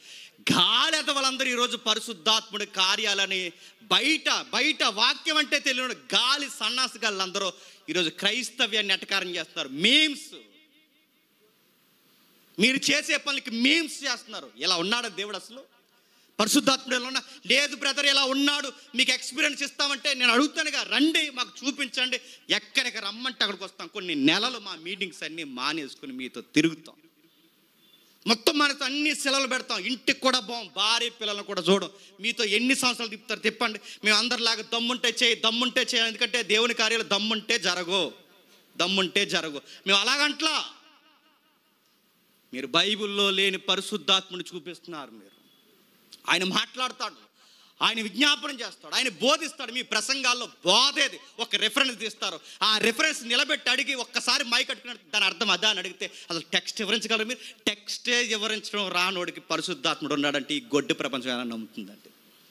ఒక టెక్స్ట్, ఇది పరిశుద్ధాత్మ వలన రాయబడిన గ్రంథం, ఈ గ్రంథాన్ని వివరించడం రానోడంటే పరిశుద్ధాత్ముడు వలన రాయబడిన గ్రంథం వివరించడం రానోళ్ళలో పరిశుద్ధాత్ముడు ఉన్నాడంటే ఎలా నమ్ముతున్నారు? ఇది ఆత్మ వలన రాయబడిన గ్రంథమేగా. ఆత్మ నాలోనే ఉంటే, ఆ ఆత్మ వలన నేను నడిపింపబడితే, ఆ ఆత్మ రాయించిన గ్రంథాన్ని నేను సందర్భానుసారంగా వివరించలేకపోతున్నానంటే నాలో ఆత్మ ఉన్నట్టా లేనట్టా చెప్పు. పైపచ్చికి ఏమంటున్నారు తెలుసా? ప్రేమ చూపించాలంటే ప్రేమ అందరి మీద చూపించమంది. ఇంటెన్షనల్గా, వాంటెడ్గా, కావాలని, దుర్బోధని, వ్యాపారం కావాలని, డబ్బుల కొరకు సంఘంతో వ్యాపారం చేస్తున్న వాళ్ళని అపోస్తులు పరిగెట్టించారు. గుర్తుపెట్టుకో. అలెగ్జాండ్రియా ఊరుకోలేదు, అత్రేసియా ఊరుకోలేదు, అపోస్తులు ఊరుకోలేదు. ప్రవక్తలు, దొంగ ప్రవక్తల్ని దులుమాడేశారు. మీ వ్యక్తిగతమైన వ్యాపారాలు, మీ వ్యక్తిగతమైన జీవితాలు మాకు అనవసరం. మనం కోరేది, మనం చూసేది ఒకటే. మీరు బైబిల్లో లేనిది ఎందుకు చెబుతున్నారు? ఎక్కడో ఉండేవండి ఇవన్నీ. సూట్లు, కోట్లు, ల్యాప్టాప్లు పట్టుకుని తిరిగేస్తున్నారు. ఈ లైవ్లో కూడా పెడతారన్నాడు ఎవడో, జ్యోతిష్ని చెప్పమని. లైవ్లో వస్తుందండి షార్ట్, ప్రతి లైవ్ షార్ట్లో వస్తుందండి జ్యోతిష్ని చెప్పమని. ఆ టీవీ 9 లైవ్ షార్ట్లో కూడా జ్యోతిష్ని చెప్పండి. నేను అడుగుతున్నాను, ఆడికి మీకు తేడా ఏముంది చెప్పండి? అడిగి పెడుతున్నాడు తెలుసా? తమ్నైల్ పాంప్లెట్ చెప్పాలి ఏదో ఒక రోజు. తమ్నైల్ పాంప్లెట్ ఏమని పెడతాడు తెలుసా? జ్యోతిష్ని చెప్పేవాడు. ఇదిగో ఆర్థిక ఇబ్బందుల్లో ఉన్నారా? జ్యోతిష్ని చెప్పండి. పిల్లలు లేమి సంతాన లోపంతో ఉన్నారా? జ్యోతిష్ని చెప్పబడి. నెక్స్ట్, ఇల్లు లేక బాధపడుతున్నారా? జ్యోతిష్ని చెప్పబడి. నెక్స్ట్, వివాహం లేక బాధపడుతున్నారా? జ్యోతిష్ని చెప్పబడి. ఈ జ్యోతిష్ని చెప్పబడిన అన్న దగ్గర సంప్రదించవలసిన సెల్ నెంబర్ టక్ టక్ టక్ అని ఇస్తాడు. ఇది తీస్తాం. ఈ మొక్క బాగా వినండి, ఈ మొక్క ఒకటే తీసేస్తాం. సేమ్ మళ్ళీ అదే ప్యాటర్న్, అదే అడ్వర్టైజ్మెంట్. వాడు ఏదైతే అడ్వర్టైజ్మెంట్ ఇస్తున్నాడో చెప్పండి, అదే అడ్వర్టైజ్మెంట్ పరిశుద్ధాత్ముడు పేరు మీద జ్యోతిష్యాలు చెబుతున్నారు. మీరు చెప్పట్లేదు? సేమ్ అదే చెప్తున్నారు. ఇవన్నీ ఎవరు చెప్తారంటే పరిశుద్ధాత్ముడు చెప్తారన్నారు. ఏమన్నారండి? ఫ్యాన్ ఆక్కండ తిరిగేద్ది అన్నారు. కరెంటు పోయింది రాష్ట్రంలో. ప్రవక్తలు చెప్పారు. ఈ తరం ప్రవక్తలు, తెలుగు రాష్ట్రాల్లో ఉన్న ప్రవక్తలు చెప్పారు. కారు ఆగదు తెలంగాణలో అన్నారు. ఎక్కడ పోయింది ఏం కనబడతలేదు అక్కడ. కమలం వాడిపోద్ది, రాలిపోద్ది అన్నారు. మళ్ళీ కమలం వచ్చేసింది. ఒక్కటి తెరంగా చెప్తున్నారా? మీరు చెప్పేది మీతో ఉంటే సరిపోను. మీరు చెప్పేది మీతో ఉండలేదు, దాన్ని సంఘానికి అప్లై చేస్తున్నారు బయట. మీరు చెప్పేది మీతో ఉండలేదు, అది పరిశుద్ధాత్ముడు పేరు చెబుతున్నారు. కుదిరిగా నిలబడరండి. ఇలా వాక్యం చెప్తున్నప్పుడు చూసారా? కుదిరినా ఇక్కడ నిలబడరు, చక్కగా బోధించి అక్కడ నిలబడి అలా తిరుగుతారు, ఇలా తిరుగుతారు, అలా పోతుంటాడు. ఎక్కడికో ఇలా రా, ఇక్కడ చెప్పు, అలా పోతుంటాడు. అలా పోయి కళ్ళు మూసుకుంటారు, ఏదో మాట్లాడతాడు. అడుగుతున్నా, ఈ ట్రాన్స్ ఎలా వచ్చిందండి? ఏరియన్ గడ తీసుకొచ్చాను. అందుకే మీకు ఇందాక ఇమేజ్ చేశాను. ఆడేనండి ఇలా తోసేసే గొడవలని తీసుకొచ్చి. బోధిస్తాడు, మాట్లాడతాడు. ఇంకా మొదటి యోహాను పత్రిక త్వరగా ముగించుకుందాం. మొదటి యోహాను పత్రిక 2వ అధ్యాయం 20 వచనం నుండి.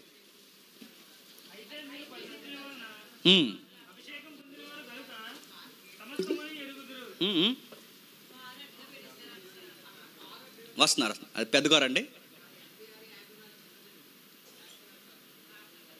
వ్యాగనార్ కారు ఎవరిదైనా ఉందా మంది ఇక్కడ? వ్యాగనార్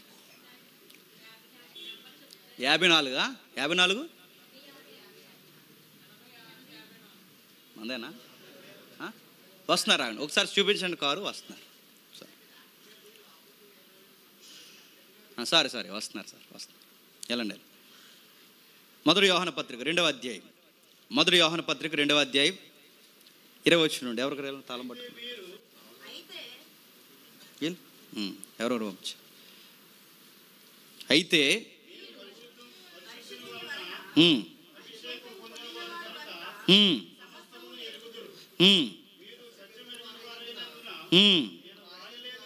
మరలా చదువుదాం, ఒకసారి మరలా చదువుదాం. ఎంత మంచి మాటలు ఉన్నాయి అక్కడ, జాగ్రత్తగా వినండి.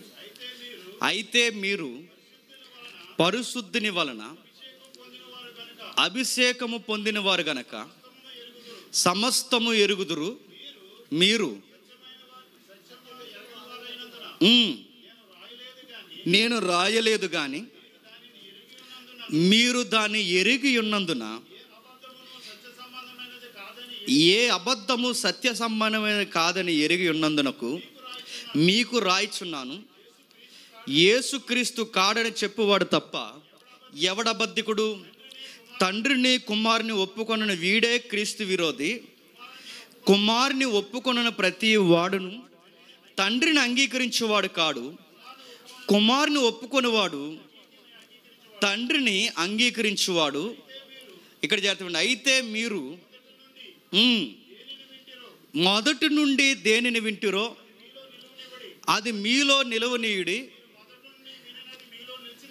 మీరు మొదటి నుండి వినినది మీలో నిలిచిన ఎడల మీరు కూడా కుమారుని యందును తండ్రి యందును నిలుతురు. నిత్యజీవం అనుగ్రహించినదే ఆయన తానే మనకు చేసిన వాగ్దానం. ఇక్కడ నుండి జాగ్రత్తగా వినండి. మిమ్మల్ని మోసపరిచే వారిని బట్టి ఈ సంగతులు మీకు రాయిచున్నాను. మిమ్మల్ని మోసపరిచే వారు ఈ సంగతులు మీకు రాయిచున్నాను. మీలో నిలుచున్నది కనుక ఎవడును మీకు క్షమించండి. అయితే ఆయన వలన మీరు పొందిన అభిషేకం మీలో నిలిచిచున్నది గనక ఏమి నిలిచిందంట? అభిషేకం. ముందు వచనాలు 20 వచనం ఏమన్నాడు? పరిశుద్ధాత్ముడు వలన మీరు పొందిన అభిషేకం. 27 వచనం ఏమంటున్నాడు? పరిశుద్ధాత్ముడు వలన మీరు పొందిన అభిషేకం. మరలా నేను చెప్తున్నాను, అభిషేకం ఎవరికి వస్తుంది చెప్పండి. ఇది కొంచెం క్లారిటీ ఉండాలండి. అభిషేకం ఎవరికి వస్తుంది? అనాయింటింగ్ అంటున్నారుగా, అనాయింటింగ్ అని నిలవాయిల్లు అమ్మేస్తున్నారు. అనాయింటింగ్ అని తైలాభిషేకం ఇవి అడుగుతుంటే నచ్చట్లేదు. ఎందుకంటే అలవాటు పడిపోయి ఉన్నారు ప్రజలు, మనమే దొంగ బతుకులు అంటారు ఈ అడిగితే. తైలాభిషేకం అంటున్నారు. అభిషేకం ఇక్కడ తైలాలు లేవు. క్రొత్త నిబంధనకు వచ్చేసరికి తైలాలు లేవు. క్రొత్త నిబంధన తైలం కాదు, పరిశుద్ధాత్ముడే మనకి అభిషేకం. పరిశుద్ధాత్ముడి అభిషేకం ఎవరికట? అందరికీ, మీకు అందరికీ. అభిషేకం అందరికి ఉందా, కొందరికి ఉందా చెప్పండి. పాంప్లెట్ మీద ఏమైనా వేస్తున్నారు చెప్పండి. అందరికి లేదు అభిషేకం. చెప్పండి, ఎవరికి అభిషేకం? కొందరికి. ఇదిగో ఈరోజు ఇక్కడికి ఈ ఏరియాకి ఎవరు వస్తున్నారంటే అభిషేకం పొందిన చెప్పండి బోధకుడు వస్తున్నాడు. మనం అందరం ఎవరు చెప్పండి? ఆయన దృష్టిలో మనం అందరం ఎవరు? అభిషేకం లేని వాళ్ళు. ఆయన ఎవరు? అభిషేకం ఉన్నాడు. ఎక్కడి నుంచి వస్తాడు? బెంగళూరు నుంచి వస్తాడు, ఫార్ నుంచి వస్తాడు. ఇలాంటి తప్పుడు ప్రవక్తల పరంపర ఎక్కువ కొనసాగేది ఎక్కడ చెప్పండి? నైజీరియాలో ఎక్కువ ఉంటుందండి. బాగా ఎక్కువ అక్కడ ఇప్పటికీ బాగా. వాళ్ళు కొన్ని వీడియోస్ మీరు చూస్తే మతిపోద్దు. వాళ్ళ మిరాకిల్స్ చుట్టే తిరిగితే వాళ్ళ బోధలని నైజీరియన్స్ వాళ్ళందరూ చూడండి. అభిషేకం ఎక్కువ పాంప్లెట్ల మీద ఉంటుంది. అభిషేక బోధకుడు. I20 తమ్ముడుదా? I20 ఎవరైనా ఉందా? I20 కార్ ఎవరికైనా ఉందా? మన దాంట్లో ఎవరికి లేదు కదా. సరే, అభిషేకం మీలో, మరల చదువుదాం 27 వచనం. అయితే ఆయన వలన మీరు పొందిన అభిషేకం మీలో నిలిచిచున్నది కనుక ఎవడును మీకు బోధింపనక్కర్లేదు. ఆయన ఇచ్చిన అభిషేకము సత్యమే సత్యమే సత్యమే, అబద్ధము కాదు. అది అన్నిటిని కూర్చుని మీకు బోధించుచున్న ప్రకారము, ఆయన మీకు బోధించిన ప్రకారం ఆయనలో మీరు నిలిచి ఉన్నారు. ఇది మన అభిషేకం. అభిషేకం అనగానే ఏమంటున్నారు? ఆయన ప్రత్యేకమైన అభిషేకం ఉన్నవాడు అభిషేక బోధకుడు అనగానే ఆ అభిషేక బోధకుడు వచ్చి ఇలాగ అంటున్నాడండి, ఇలాగా అంటే అలా పడిపోతున్నాడు. పడు అన్నాడు. ఆవిడ ఎవరు అంటుంది? నేను పన్ను ఇలాంటి ఎలా చూశాను నేను అంటుంది ఆవిడ. చూసారా వీడియో అది? నేను పన్ను పో, నీలాంటి జిమ్మిక్కులు నేను చాలా చూసాను, నన్ను పడదంట. పడు పడు పడు అంటున్నాడు ఆయన. తోసి పడకపోతే ఇంకా వాలంటీర్లు గెంటీలో ఉన్నారు. పడు, ఎవరు నువ్వు అని అడిగితే ఎంత సిగ్మాలని మాట చూడండి. ఎవరు నువ్వు అంటే దొరగమ్మని అందే. దొరగమ్మ ఏంటి అడుగుతున్నాను, ఆవిడెవరు? ఇవన్నీ మనం ఎటకరం చేయడం కాదు, కానీ ఎందుకు ఇలాంటివి అడుగుతున్నాను. అభిషేకం ఉందని చెప్తున్నా, ఇలా వాంటెడ్గా చేస్తారండి. మరి చెప్తున్నాను, వాంటెడ్గా. వాళ్ళకి తెలుసు, వాళ్ళకి కావాలని సంఘం ఎదుట అబద్ధాలు ఆడుతున్నారని. అభిషేకం ఉందని చెప్పుకున్న వాళ్ళకి తెలుసండి. మరి దుర్మార్గమైన పనులు ఎందుకు చేస్తున్నారు తెలుసా? వీళ్ళకి దేవుడు కాదు, వీళ్ళ డబ్బే, వీళ్ళ కడుపే వీళ్ళకి దేవుడు. అదే దేవుడు. ఆ డబ్బు కోసం ఎంత గడ్డైన తింటారు, ఆ డబ్బు కోసం ఎలాంటి మాటలైనా చేస్తారు, ఆ డబ్బు కోసం ఎలాంటి ఎక్స్ప్రెషన్ అయినా వాళ్ళు ఇస్తారు, నటిస్తారు, నటన విరగదీస్తుంటారు. అలాంటి మాటలే మాట్లాడుతున్నారు వాళ్ళు. మాట్లాడుతుంటున్నారు చూడండి, అభిషేకం. ఏం అభిషేకం అండి? క్రొత్త నిబంధనలో అందరికీ అభిషేకం ఉంది. కాకపోతే పాత నిబంధనలోనే కొంతమందికి ప్రత్యేక అభిషేకం ఉండేది. పాత నిబంధన తెలుసుగా, కొంతమందికి. పాత నిబంధనలో ఎక్కడో దావీదుకి, ఎక్కడో సంసోనికి, ఎక్కడో సౌలుకి, ఎక్కడో ప్రవక్తలకి, అందరికి ఉండేది కాదు పాత నిబంధన అభిషేకం. ఎక్కడో కొంతమందికి. క్రొత్త నిబంధనలో దేవుడిచ్చిన గొప్ప బహుమానం ఏంటో తెలుసా? సంఘానికి వచ్చిన ప్రతి ఒక్కరికి చెప్పండి, ఉచితముగా పరిశుద్ధాత్ముడిని అభిషేకంగా మనకి ఇచ్చేస్తాడు. ఇప్పుడు అందరికీ, సంఘంలో ఉన్న ప్రతి ఒక్కడికి పరిశుద్ధాత్ముడు బహుమానంగా అభిషేకంగా ఇవ్వబడ్డాడు. కనుక సంఘానికి వచ్చిన ఏ వ్యక్తికైనా దేవుడు ఏదో ఒక వరం ఇస్తాడు. వరం ఉంటుంది. ఆ వరం అనగానే మళ్ళీ మీరు ఎక్కడికి వెళ్ళిపోకండి, బయట ఎక్స్ప్రెస్ నేను చెప్పట్లేదు. ఏదో ఒక వరం ఉంటుంది. ఆ వరం ఉంటేనే ఆత్మతో మనం కనెక్ట్ అయ్యి ఉంటాం. ఇప్పుడు చెప్పండి, అభిషేకం అందరికి ఉంది. పరిశుద్ధాత్మ ఏం చేస్తాడు తెలుసా? ఆయనకుండే గొప్ప గుణం, బోధ యందు నిలబడతాడు. ఏం చేస్తాడు? అక్కడ ఉంది చూడండి, బోధ యందు, మీకు బోధించిన బోధ యందు ఆయన మిమ్ములను నిలబడతాడు. కాబట్టి చిన్నపిల్లారా, ఆయన ప్రత్యక్షమైనప్పుడు, ఆయన రాకడ యందు మనం ఆయన ఎదుట సిగ్గుపడక ధైర్యము కలుగునట్లు మీరు ఆయన యందు నిలిచి ఉండుడి. పరిశుద్ధాత్ముడి యందు నిలిచి ఉండుడి, తండ్రి యందు నిలిచి ఉండుడి, కుమారుడి యందు నిలిచి ఉండుడి. మనం ఎప్పుడు నిలబడి ఉంటాం? బోధ యందు నిలబడి ఉంటాం. పరిశుద్ధాత్ముడు మొదటి సెషన్ నుంచి చూస్తున్నాం. పరిశుద్ధాత్ముడు పనే బోధ యందు ఎలా నిలబడాలో దేవుని చట్టంలో మనకి లీగల్ అసిస్టెంట్. చెప్పండి, పరిశుద్ధాత్మ ఎలా నిలబడాలో, ఏం చేయాలో మొత్తం మనకు నేర్పించేది ఆయనే. అందుకే ఆయన నిలబడతాడే తప్ప చెప్పండి అడగొట్టడు. అది గొడవ. పడిపోతున్నారు. ఆయన నిలబెడతాడు. ఎందులో నిలబెడతాడు? బోధలో నిలబెడతాడు, విశ్వాసంలో నిలబెడతాడు, భయపడకుండా నిలబెడతాడు. చిన్నపిల్లలారా భయపడకండి, నిలబెడతాడు. కలవరపడకండి, మీకు ఆదరణకర్తనిస్తున్నాను, భయపడకండి, కలవర చెందొద్దు. ఆయన ధైర్యాన్ని ఇస్తాడు, బోధ యందు నిలబెడతాడు, మాట్లాడతాడు, విజ్ఞాపనం చేస్తాడు, బోధను సరళముగా మనకు అందిస్తాడు. మీకు విషయం చెప్పినా, ఆయన ఎలా బోధిస్తాడంటే, మరొక మాట నేను చెబుతాను, త్వరగా ముగిస్తాను. ఇప్పుడు ఇంత ప్రసంగం మనం మాట్లాడుతున్నామా? ప్రసంగం మాట్లాడిన తర్వాత మనం ప్రసంగం మాట్లాడుతుండగా కొంతమంది అంటారు, ఈరోజు దేవుడు నాతో చాలా స్పష్టంగా మాట్లాడాడు. అదేంటి, అది ఎలా? వాళ్ళకి స్ట్రైక్ అవుతుంటాయి కొన్ని విషయాలు. అది మాట్లాడడం గుర్తుపెట్టు. ఇక్కడ నేను నిలబడేది, ఇక్కడ ప్రసంగం చేస్తున్నాను, కానీ వాళ్ళకి బోధపడుతుంటుంది, బ్రదర్ ఈరోజు మీ ప్రసంగం ద్వారా పరిశుద్ధాత్ముడు నాతో చాలా స్ట్రైట్గా మాట్లాడాడు. ఆ మాటలు వింటున్నప్పుడు ఎంత ఆనందం అనిపిస్తుందో. ఈరోజు నాతో మాట్లాడు దేవుడు, నా కోసమే ఆ మాటలు, నా కోసమే మాయలో కొట్టుకుపోతున్న నా కోసమే దేవుడు మాట్లాడాడు. పరిశుద్ధాత్ముడు మాట్లాడతాడు బోధ ద్వారా. చెప్పండి, మాట్లాడతాడు బోధ ద్వారా, మాట్లాడతాడు బోధ ద్వారా, మాట్లాడతాడు బోధలో నిలబెడతాడు. ఇంకా ఏముంది? ఆది కాండము ముగించేద్దాం. ఆది కాండము 6వ అధ్యాయం, ఆది కాండము 6వ అధ్యాయం, ఆది కాండము 6వ అధ్యాయం, ఆది కాండము 6వ అధ్యాయం 3వ వచనం. నా ఆత్మ నరులతో ఎల్లప్పుడూ వాదించదు.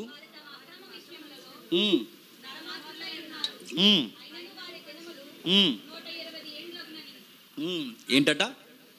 అక్కడ ఒక మాట ఉంది చూడండి, నా ఆత్మ నరులతో ఎల్లప్పుడూ వాదించదు. అక్కడ ఆత్మ అంటే ఎవరండి? పరిశుద్ధాత్మ. నా ఆత్మ నరులతో ఎల్లప్పుడూ వాదించదంటే, నా ఆత్మ ఎల్లప్పుడూ వాదించదంటే ఇంకా వాదించడు. బోధ ద్వారా చెప్తాడు, వాక్యం ద్వారా చెప్తాడు, స్నేహితుల ద్వారా చెప్తాడు, అందరి ద్వారా చెప్తాడు, వాదిస్తాడు వాదిస్తాడు, వద్దురా వద్దురా వద్దురా వద్దురా అని చెప్తాడు. వినకపోతే ఇక చెప్పడం మానేస్తాడు.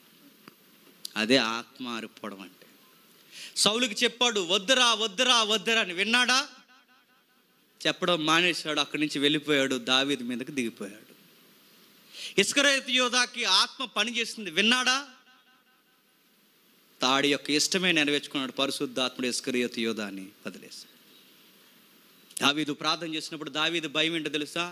తన కళ్ళ ముందు సౌలుని ఆత్మ వదిలేయడం, తన గురువుకి ఆత్మ వదిలేసిన భయం దావీదుకి తెలుసు కనుక భయపడుతూ ప్రార్థన చేశాడు. ఏమని? దేవా, నీ పరిశుద్ధాత్ముని నాలో నుండి తీసేయొద్దు.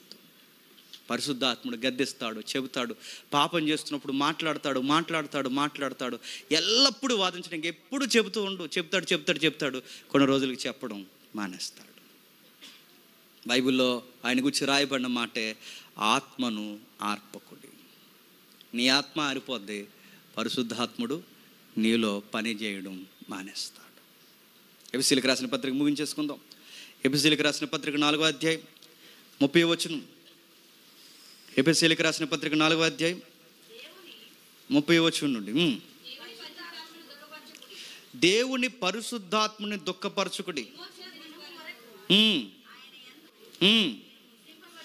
మీరు ముద్రింపబడి ఉన్నారు. దేవుని పరిశుద్ధాత్ముని దుఃఖపరచుకుడి. దేవుని పరిశుద్ధాత్ముని దుఃఖపరచుకుడి. ముగించేస్తున్నాను. ఏ విషయాల్లో దుఃఖపడతాడు? ఒకటే, ఆయన కొన్ని విషయాలు నీకు చెబుతాడు, నువ్వు విను, ఆయన దుఃఖపడతాడు. ఇక్కడ సందర్భం ఎబిసి పత్రిక 4వ అధ్యాయం 30వ వచనంలో పరిశుద్ధాత్ముని దుఃఖపరచుకుడి అంటున్నాడంటే సందర్భం ఏంటి? సందర్భం ఏం చెప్తున్నాడు? ఏం చెప్తున్నాడు తెలియాలంటే 25వ వచనం రండి ఒకసారి. 25వ వచనం, మనము ఒకరికి ఒకరు అవయవాలై ఉన్నాము గనక మీరు అబద్ధమాడుట మాని ప్రతివాడు తన పొరుగు వానితో సత్యమే మాట్లాడవలను. కోపపడుడు గాని పాపము చేయకుడి. సూర్యుడు అస్తమించే వరకు మీ కోపము నిలిచి ఉండకూడదు.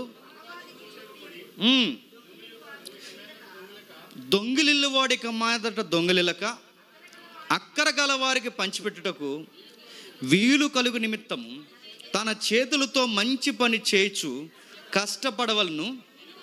ఈనువారికి మేలు కలుగునట్లు అవసరమును బట్టి క్షేమాభివృద్ధికరమైన అనుకూల వచనమే పలుకుడు గాని దుర్భాష ఏదైనను మీ నోట రానొయ్యుకుడి. దేవుని పరిశుద్ధాత్ముని దుఃఖపరచుకుడి. దేవుని పరిశుద్ధాత్ముని దుఃఖపరచుకుడి. సందర్భం ఏంటి చెప్పండి? పరిశుద్ధాత్ముడు ఎప్పుడు దుఃఖపడతాడు? మనం ఒకరికి ఒకరు కొట్టుకు చేస్తే దుఃఖపడతాడు.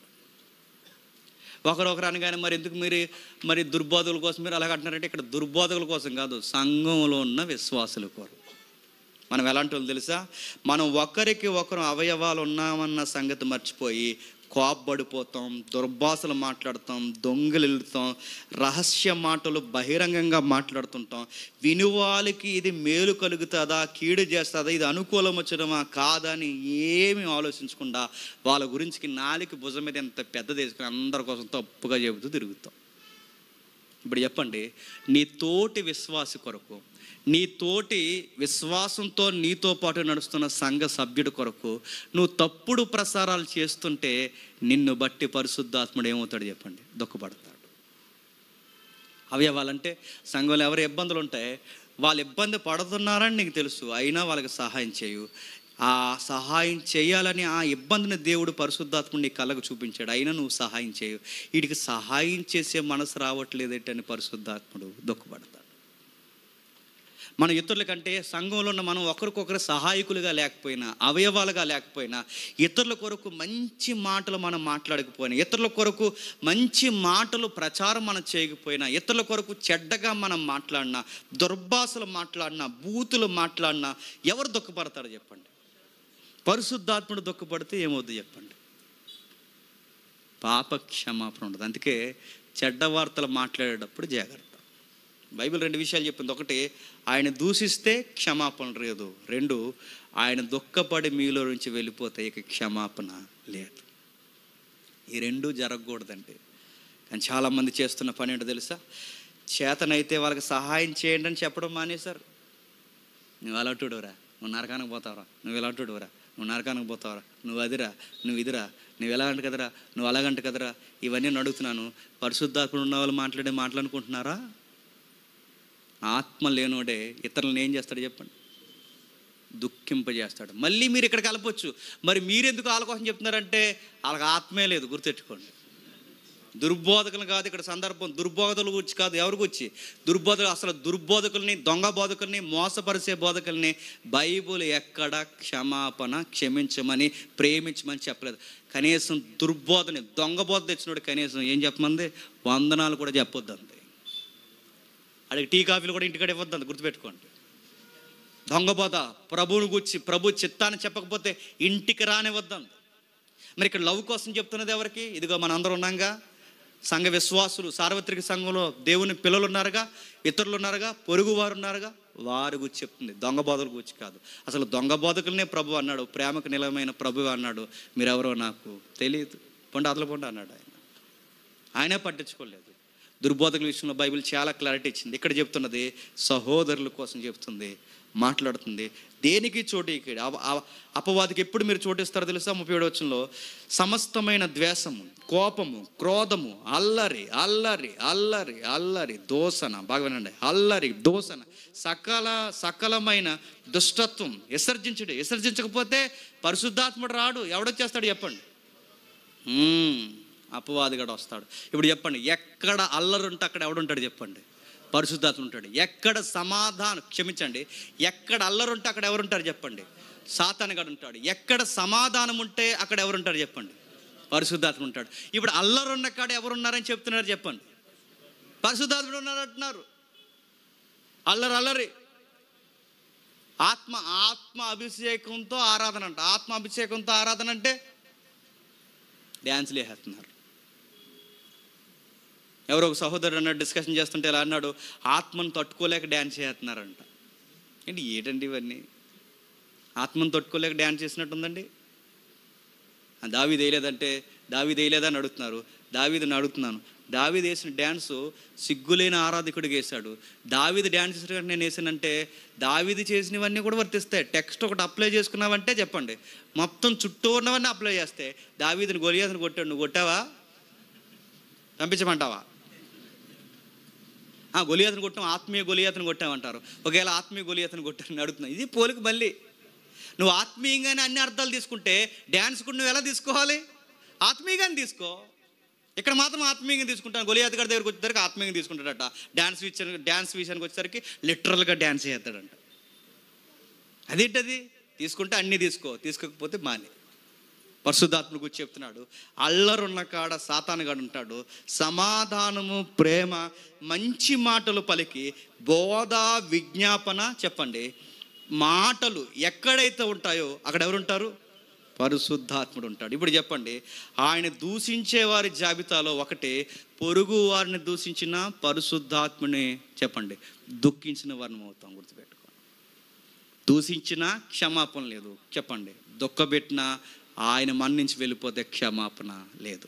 ఇప్పుడు పరిశుద్ధాత్ముడు ఏమై ఉన్నాడు చెప్పండి? ఈ వారంలో మనం నేర్చుకున్నది.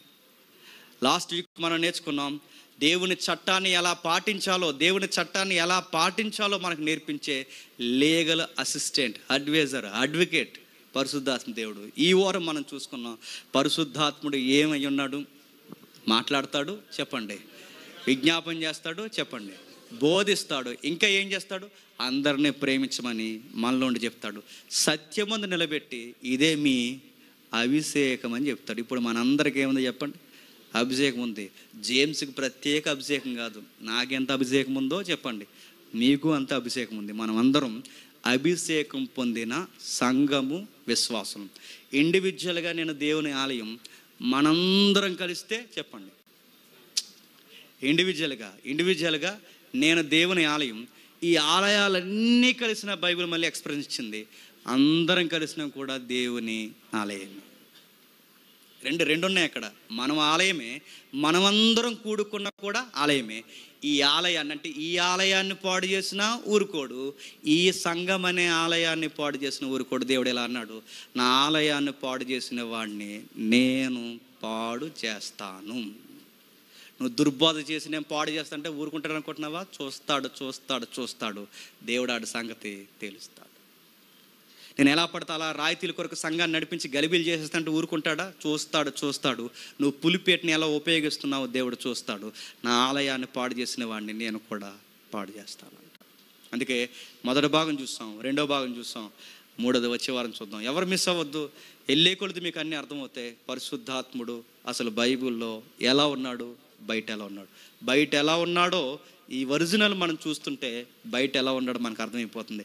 దాని గురించి ఎక్కువ వివరణ అవసరం లేదు, ఎందుకంటే ఈ ఒరిజినల్ మనకు అర్థమైతే అబద్ధం ఎంత చొక్కా వేసి తిరుగుతుందో మనకు అర్థమవుతుంది. కాబట్టి అందులో మీరు కొట్టుకోకూడదు. ఎవరు వెళ్ళకూడదండి దయచేసి. మాకు ఉద్యోగం రావట్లేదు వెళ్ళకండి, దేవుడు ఉద్యోగం ఇస్తాడు, తగిన సమయం ఉద్యోగం.